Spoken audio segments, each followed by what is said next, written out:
The X-Zone radio and TV show is largely an opinion talk show. All opinions, comments, or statements of fact expressed by Rob McConnell's guests are strictly their own and are not to be construed as those of the X-Zone radio and TV show or in any manner endorsed by Rob McConnell, Relmar McConnell Media Company, Talkstar Radio Network, its affiliated stations, or employees.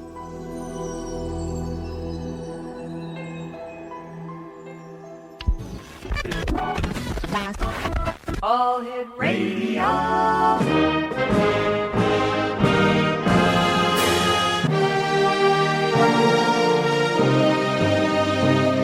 Welcome to the X-Zone, a place where fact is fiction and fiction is reality. Now, here's your host, Rob McConnell.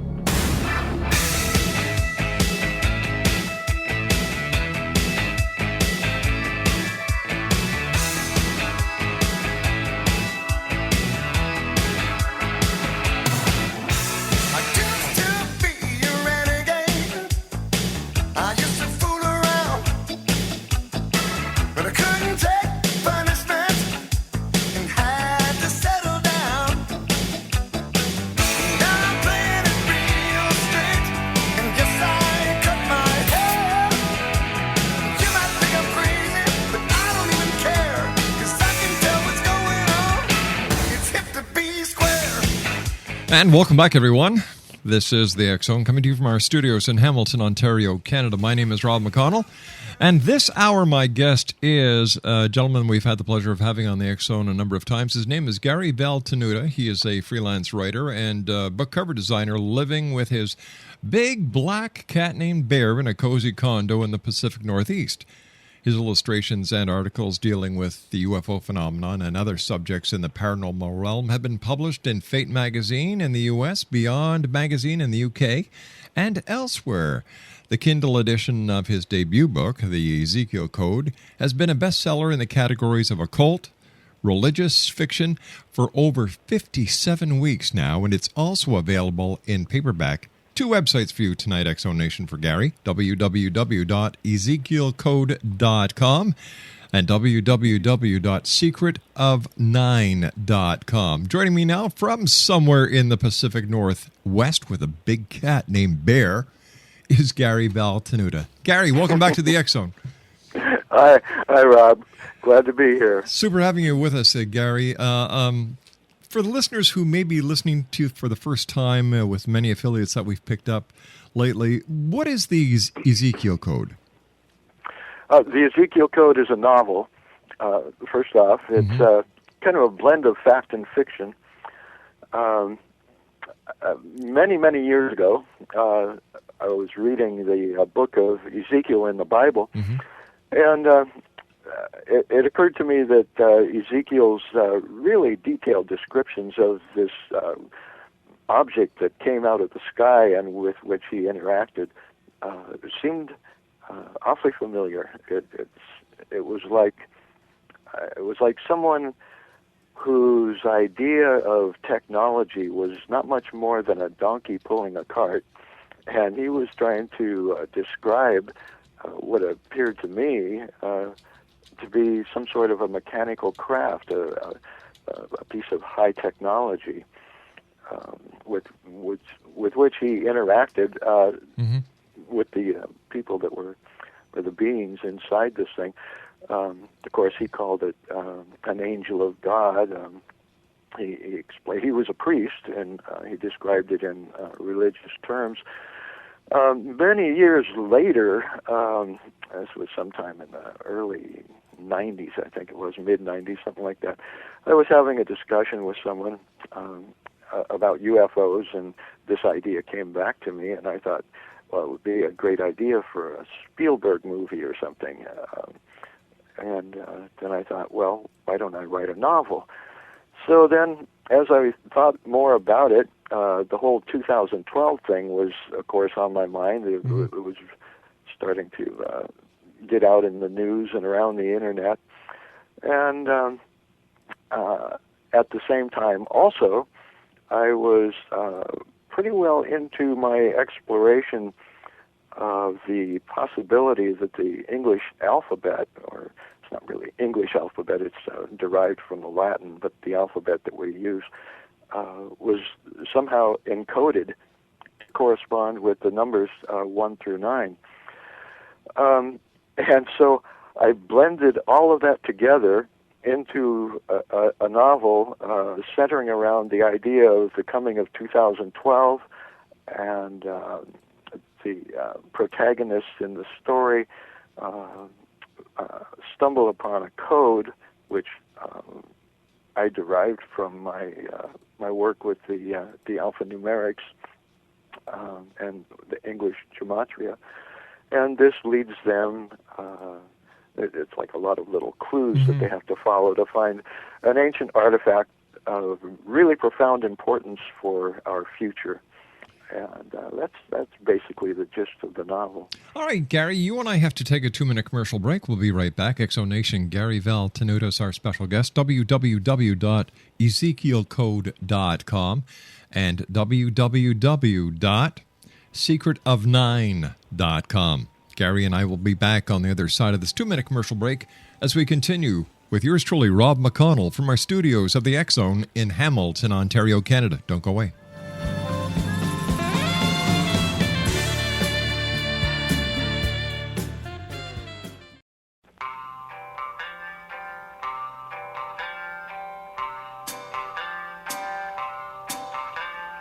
Riding along on a carousel, trying to catch up to you.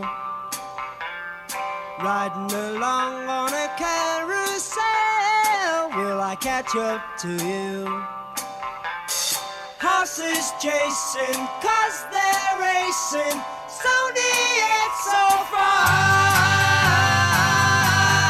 On a carousel, on a carousel, nearer, nearer by changing horses, still so far away. People fighting for their places, just get in my way. Soon you leave and then I lose you, still we're going round on a carousel.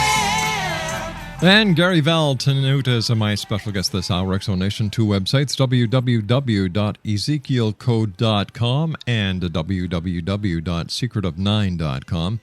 As I was saying when we introed Gary for this hour, the Ezekiel Code has been a bestseller in the categories of occult and religious fiction for over 57 weeks and is also available in paperback.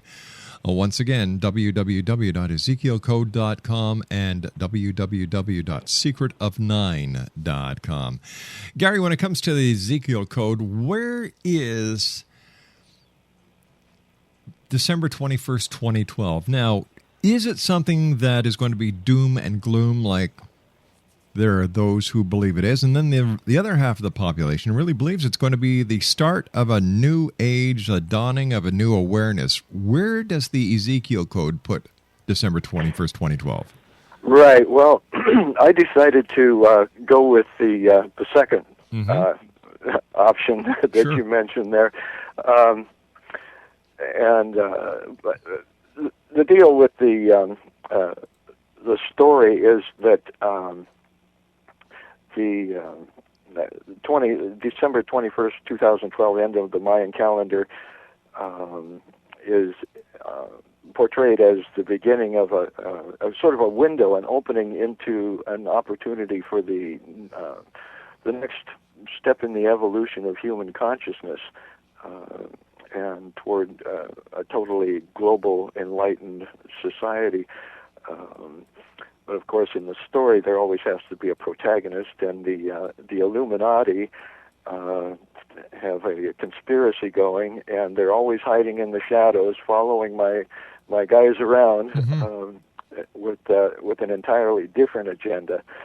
And there's something coming that will prevent the Earth from going through that window, and the protagonists have to stop that from happening, so that we can enter into this new age of enlightenment. Gary, where does your interest in the paranormal come from? Oh, boy. I think that probably goes back to, what was it, the late 50s, when Life magazine came out with those great illustrations of UFOs, and they had some stories about UFOs, and I was just so fascinated with that, and I think that's what jump-started the whole thing. Now, Gary, you yourself, have you ever had a UFO experience? I did. In 1993, I got to, I had the, I guess, good fortune to see one of those big black triangular UFOs in Seattle from a very close range relative to what most people get to see when they see a UFO. This thing was, at the time, I thought it was probably about 150 feet above me. It may have been higher. I don't know. It could have been 500 feet, but it was big, and it was right up there. And it had one large red light at each corner on the underside of the craft, and it cruised right above me. So I got to look directly at it, and it was going extremely slowly. I guessed maybe 5 to 10 miles an hour. It was traveling from east to west, and it was about 9:30 at night, and the lights from the city of Seattle were lighting up a very high gray cloud cover, so I could see it against that gray cloud cover, and I just watched it until it sailed off into the west, into the darkness, and I couldn't see it anymore. Gary, what do you think the mission of these UFOs is when it comes to their exploration of this planet? Well, of course, I don't know. The UFO phenomenon has been going on for so long, and in fact, we were talking about Ezekiel. I suppose Ezekiel's it probably goes back that far. Yeah. And then there's the stories that, like Zechariah Sitchin popularized, the legends of the Sumerians, even the Hopi, and various cultures around the world talk about the sky gods that came down and taught various people around the earth languages and mathematics and this sort of thing. So if that's all true, assuming that might be true, then perhaps it's just a long, ongoing observation of something they started a long time ago. What is the secret of 9? Yeah, that's a whole different subject, although it's related. Years ago, again, it was back in the 90s, I started exploring the idea, the possibility that the alphabet might be encoded to correspond with the numbers 1 through 9. And in the beginning, I called what I was doing cryptonumerology, because I had never heard of gematria, let alone English gematria. And for the benefit of listeners who don't know what gematria is, in really simple terms, it's you might think of it as a kind of sacred numerology. It goes back to the ancient Greeks and Hebrews. The Greek and Hebrew mystics used this system as a system of divination and also for encoding certain information in their texts. The Hebrew language, for example, they didn't differentiate between the characters that they used for numbers and the characters they used for the letters in their alphabet. They were one and the same. For instance, the first letter in the Hebrew alphabet is Aleph. It's called Aleph. It's the equivalent of our A. N that had the number 1, and then the second letter had the number 2, and then by the time it gets to, I think it's the 10th letter, it's 10, but then the 11th letter is 20. So it goes 10, 20, 30, 40, and then it gets up into the hundreds. And so each letter had a number assigned to it. So therefore, if you wrote a word, you actually were writing a number. And the idea behind gematria was that any word or phrase, any two words or phrases, or any number of words and phrases that had the same gematria value were considered to have some sort of a connection between them, even if it didn't seem like there was a connection between the various words and phrases. The idea was to study these words and phrases and meditate on them and try to come to some understanding about the interconnectedness between them. And I started noticing a similar kind of thing when I was working with our alphabet. And one of I ended up with what I call gematria equations. The way this works is that I simply use a simple serial code of A equals 1 through Z equals 26. And when I write down a word, then I just simply calculate what those letters come out to, and I get a number. And it turned out that the number 9 was popping up a lot, and numbers that reduced to the single digit of 9 by adding them together. For instance, the number 144. If you add the 1 plus the 4 plus the 4, right, you get 9. Yes. That's typical of traditional numerology too. Is there a connection between gematria and the Bible code? Well, I think maybe there is.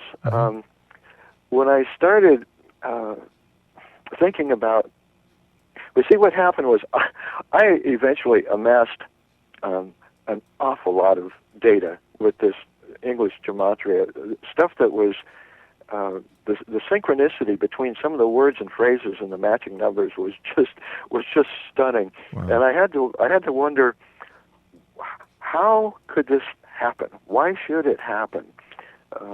We're talking about alphabets and letters on the one hand, and numbers on the other hand. How do those two go together, and why should it work with the English language?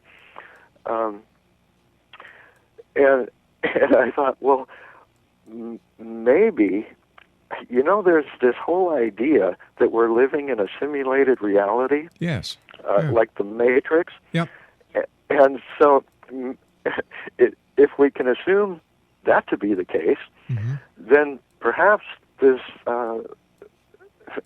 the English language and the alphabet has evolved to the point where it works this way now, and it was all programmed to happen this way. So what we're speaking could actually be a program that we're running. Right. Well, and you asked about the similarity with the Bible code. Yeah, we're going to have to take a break now for the news. When we come back, let's talk about the Bible code and the similarity to gematria. Our guest this hour is Gary VAL TENUTA. His website's www.ezekielcode.com and www.secretof9.com. And Gary is the author of the Ezekiel Code. Gary and I will be back on the other side of this commercial break after the news as the X Zone continues from our studios here in Hamilton, Ontario, Canada. Don't go away. Riding along on a carousel, trying to catch up to you.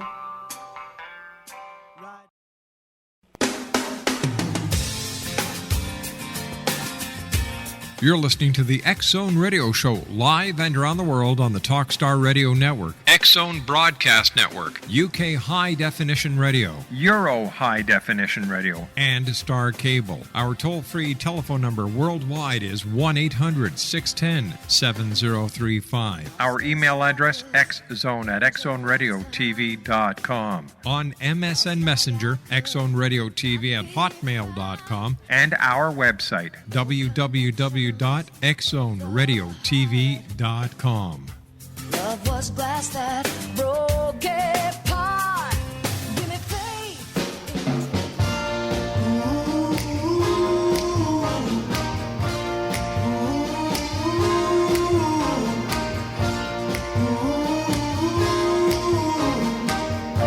Baby, I need your loving. Baby, I need your loving. Although you're never near, your voice I often hear. Another day, another night, I long to hold you tight, 'cause I'm so lonely. Baby, I need your loving. Got to have all your loving. X-Zone Nation, Gary VAL TENUTA is my special guest. He's the author of the Ezekiel Code. Here's a couple of websites, www.ezekielcode.com and www.secretof9.com. Gary, before we went to the commercial break, you and I were talking about the Ezekiel Code and numerology and gematria, and I asked you if there is a connection between gematria and what is known as the Bible Code. Right, and I was about to mention that in the Bible Code, well, first let's go back and let people know when, according to tradition, Hebrew tradition, when Moses was the one who wrote the first 5 books of the Bible, known as the Torah. Yes. According to tradition, when he did this, it was sort of like a telepathic communication between him and God. A channeled communication. Yeah. Right. And when he wrote it, there were no spaces between the words. Mm-hmm. In other words, it was just a long series of letters. And when you take this long series of letters and put it into just a big block on a page, it looks like one of those find a word puzzles that you see in magazines. Mm-hmm. And when the what they call the skip code is applied to this gigantic block of letters, that's the way that they find all of these words and phrases in the Bible Code. There was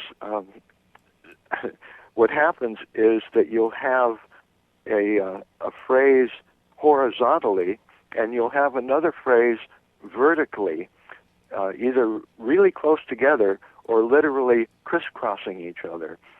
And one of those phrases that was found early on in that exploration was the phrase, "It was created by computer." And that was crisscrossed with the phrase, the writing by God on the tablets. So that brings us back to the idea of the programmed reality, the simulated reality idea.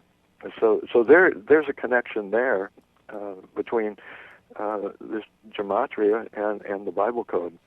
I've often wondered if God, as God has grown to be over the many years, if the initial God was nothing more, and I hope I don't offend anybody by saying this, nothing more than a robot or a simulated message or a hologram, not very much different from one of the Star Trek voyages. I think it was the first Star Trek movie where this VJ or the Voyager was actually wanting to communicate with its creators. Yes, exactly. That's right. I had forgotten about that. Because I've always believed, Gary, that this universe and the creation that we're part of is binary. Because for every 0 and 1, which is binary code, there's an equal. There's up and down, left and right, in and out, boy, girl, negative, positive, and the list goes on and on and on, which adds credence to your theory. Yeah, I heard you talking about that with Peter Wolford in a previous program. Yep. Well, I have to agree with you, and the idea of the hologram that you mentioned fits right in with latest theories in quantum physics. One of the best books I've found on that for the lay reader is The Holographic Universe by Michael Talbot, and he quotes a lot of the foremost thinkers in that area. I can't recall their names right offhand. David Boehm and F. David Peake come to mind, but they talk about the idea that the universe has holographic properties, so much so that you might call it a holographic universe, a giant hologram. And if that's the case, that sort of relates back to this gematria thing and how it all might work, because like I said before, the number 9 figures prominently in this. Let me also say that there's a historical set of numbers that are known as the canon of sacred numbers around the world in cultures everywhere, and the numbers are, for example, 72, 144, 153, 234, 432, 666, and each of those numbers is a multiple of 9. For example, 72, 7 plus 2 is 9, and 144, we talked about that. Yeah. So, okay, where was I going with that? Right. Oh, yeah. I think somehow the number 9 relates back to this idea of the matrix, and this gematria stuff might be tapping into the matrix, and that's partially why this works the way that it does. And it's also about synchronicity. I have a favorite gematria equation that popped up for me. It's 2 phrases. One is 9 is the key, and the other is the secret key. And both of those phrases, each one has a gematria value of 144. That's one of those sacred numbers. In fact, it's a highly esteemed sacred number. People might recall it from the Bible. It's in the book of Revelation and somewhere else as 144,000. Plus 144 is a gross. Yeah, this is true. This entire theory about this existence being a holographic experience or having holographic capabilities or properties, it explains a lot of unknown factors. It explains, for example, the paranormal. It explains life after death. It explains reincarnation. Well, you're exactly right. When I first started looking at this idea of the holographic nature of the universe, that's exactly what I thought to myself, and I was stunned by the thought, by the idea that it explained everything. Yeah. I couldn't think of any unexplained phenomenon that it couldn't explain. I went downstairs, I told my lady friend about it, and she didn't like it at all. It frightened her. To think that she was nothing more than a digital player in a holographic matrix, So Well, let's take another look at what science is doing now with our DNA, our chemical buildup. Everything is being digitized. Exactly. Yeah. That's where we're heading, and now that you mention that, if we go back to Peter Wolford, who was on your show the other day, he was talking about his book. I haven't read it yet. I've ordered it, and his theory is that Genesis is based on the number pi. That's right. And one of the important numbers in his work, which I don't really understand the significance of it because I haven't, like I say, I haven't read the book yet, but the number is 171171. You might recall he mentioned that? Yes. Right in the middle, now that's a palindrome number. It reads the same way forward and backward. Right. I don't know where he came up with it, but it's an interesting number on a number of levels, no pun intended. And right in the middle of it is the 3 ones. Yes. Now, you were talking about our DNA, and he also mentioned that he thinks what he has discovered has something to do with DNA. And of course, we're talking about the book of Genesis. And Genesis beginning, genes, yes, that sort of thing. Well, those 3 ones, 111, just happens to be the English gematria value of the phrase the Genesis.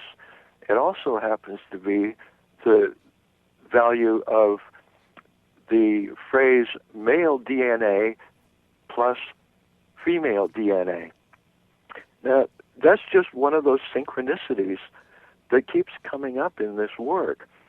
And I know that it can be passed off by as coincidence, but how many coincidences do you get before it turns into real synchronicity, which Carl Jung defined as meaningful coincidence?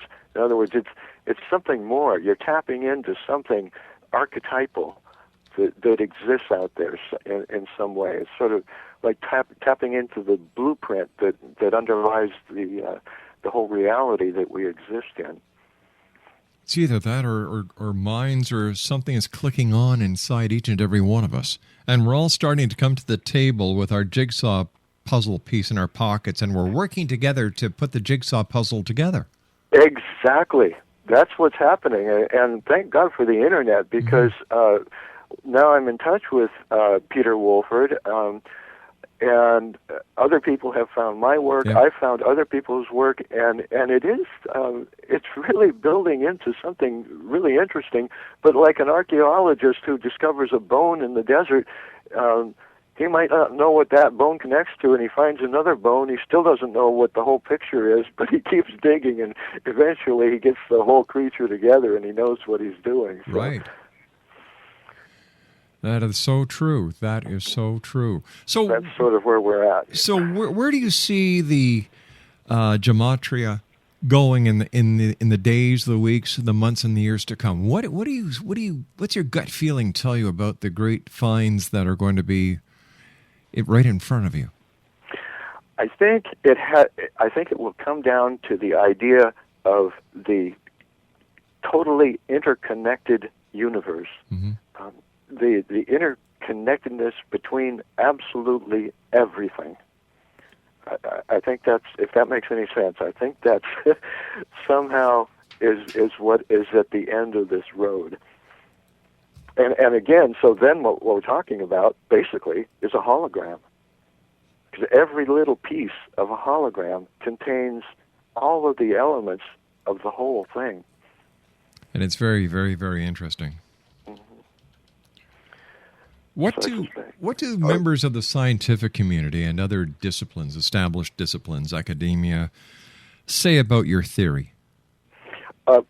Well, I haven't been in touch with very many of them. However, there is one fellow. His name is Joseph Turbeville. He's a retired physicist, and he was working on he was doing some groundbreaking work with the Fibonacci numbers. And he stumbled upon my work because he noticed that some of what I was doing was related to what he was doing. And this guy is a full-blown scientist. This guy knows mathematics up one side and down the other. And in fact, he's referenced my work in 3 of his books. So there's at least one guy on my side who's in the academic arena. Well, that's really great. You and I have to take a commercial break, and this is our final break, Gary. It's always great talking to you, and it's nice to see that people that are on the show are starting to collaborate and exchange information like you and Peter, because that's the entire reason why we do this show, is to get the information out to the public, and for you people like yourself and Peter to exchange information and to share the finds that you have, and I think that's super. Yeah, that's the great thing about your show too. It's just tremendous. It's a real service that you provide. Thanks, partner. Gary, stand by. You and I will take our final break. We'll be back on the other side. Exonation, Gary VAL TENUTA is our special guest. Here's his website. It's www.ezekielcode.com and www.secretofnine.com. We'll both be back on the other side of this commercial break as the X-Zone continues with yours truly, Rob McConnell, from our studios in beautiful Hamilton, Ontario, Canada. Although you're never near, your voice I often hear. Another day, another night, I long to hold you tight, 'cause I'm so lonely.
Welcome back, everyone. You know what I thought of during the commercial break, Gary? There's 9 planets in the solar system. Yeah, well, they demoted Pluto, but it's still there. Yeah, and of course there's 9 months during a pregnancy. Right. Oh, yeah. The 9s in the human condition go on and on and on. There's a long list of them. In fact, I think I have them on my website somewhere. Speaking about your website, you've got a special page set up. Yeah, I did. A lot of the stuff on the secretofnine.com website is pretty complicated. And just to simplify it for people who might want to just take a simple look at it and see how it all works, and some of the really stunning correlations between the numbers and the words, I set up a temporary page. It's secretofnine.com/xzone.html. So if they go there, they can see something really quick and really easy to look at to see how it all fits together. Okay, are you working on any new books, Gary? I am. I'm working on an occult crime thriller called Ash, Return of the Beast.